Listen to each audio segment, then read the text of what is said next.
Turning to the increasingly wacky world of sports, it would seem that Trump derangement syndrome is alive and well and has now spread to the National Hockey League. Case in point, Washington Capitals goalie Braden Holtby decided not to join his teammates for their White House visit. Why?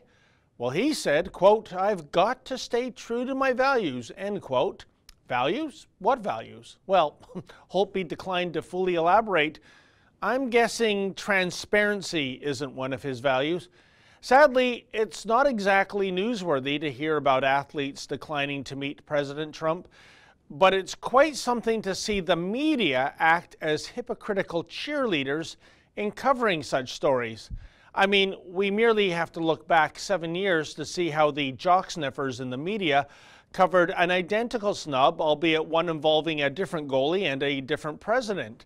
I speak of Boston Bruins gumper Tim Thomas, who declined visiting the White House in 2012 to meet President Obama.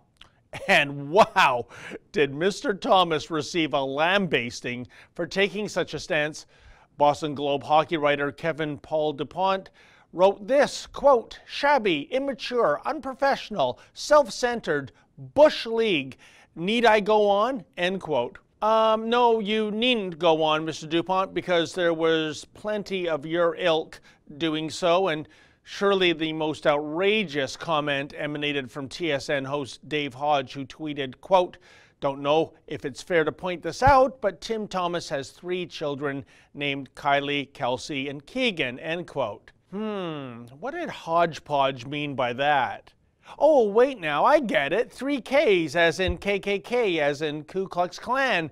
So by declining to meet President Obama, Tim Thomas is a Klansman?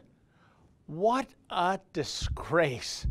By the way, for the record, I too thought Thomas was wrong for being a no-show. Like many others, I noted that Thomas was part of a team and his antics were embarrassing for his teammates in the Bruins organization.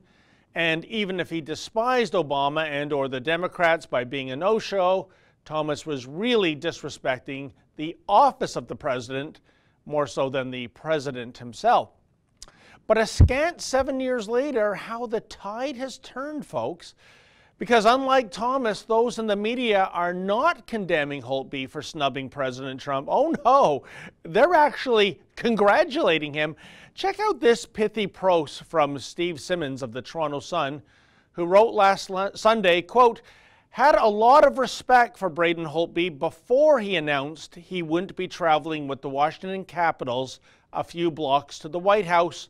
Now a lot more," end quote. Oh, how clever. But wait a minute, what happened to being part of a team? What happened to that whole disrespecting the office of the president narrative? In fact, because the internet is forever, here's what Steve Simmons himself tweeted in 2012 regarding the Tim Thomas snub of Obama. Quote, "Tim Thomas can believe politically whatever he wants. It's my belief he should have been with his team at the White House," end quote. Good golly, Miss Molly, for it looks like the beliefs of Steve Simmons and his colleagues aren't based on principles, but that they're based on who happens to be occupying the White House at the time. This is a grotesque double standard. This is hypocrisy to the nth degree.